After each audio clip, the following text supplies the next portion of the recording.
Can you sort of walk us through what you saw on the Armando play when he went down and sort of what's going through your head when something like that happens in the game? I honestly didn't see it. Okay. I just saw him go down.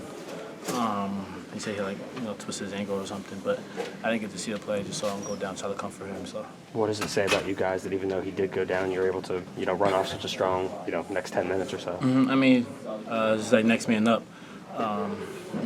We saw he went down, so we got a lot of bench guys productive today.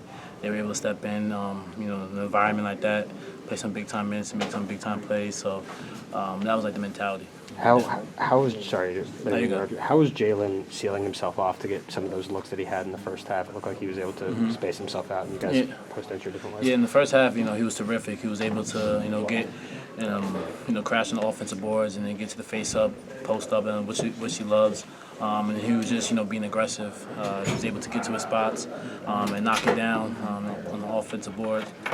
Super proud of him for that and his performance in the first half. In the second half, when Virginia rattles off 17-2 run, they go up 10 points. What were they doing well? What wasn't going well on your guys' end to sort of shift that momentum so drastically?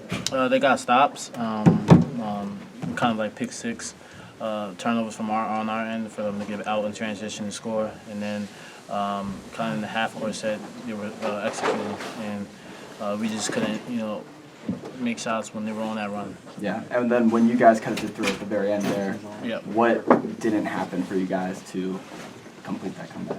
I think it was just like one little slip up, just being disciplined against a great, veteran, experienced team like that.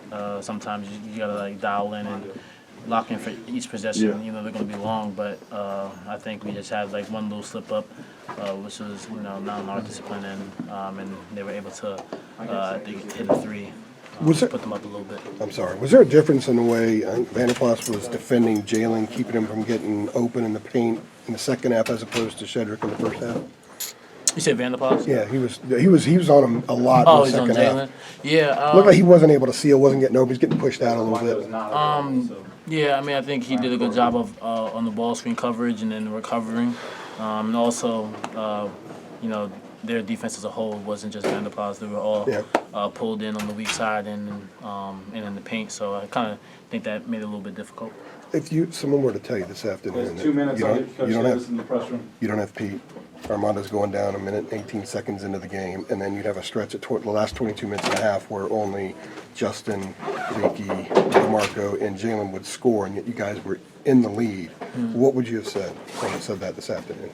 What I've said? Yeah, because it's not the script that you guys typically follow, but you were in that position in this building against this team. Yeah, I think that's what's so good about basketball. You're going to be in those moments, and players, coming off the bench, they're going to be in those moments. You never know when your number is called. So for them to be ready and play in this big-time game with the environment and that type of team, it just shows how, we always preach, stay ready. And, it's not going to be perfect. It's not going to be expected. It's kind of unexpected, turn of events. So that's what I have to say about that. RJ, does it seem like it's always something? You know what I mean? I think we're a really good basketball team. I truly do believe that, and I think we believe that. We just have to key in on what makes us good, and that's going to have to be disciplined and just preaching what we do in practice and just doing what the coaches ask us to do, and just not have those little slip-ups that create long runs like Virginia did today. Guys, I'm going to get Coach Davis in the press room.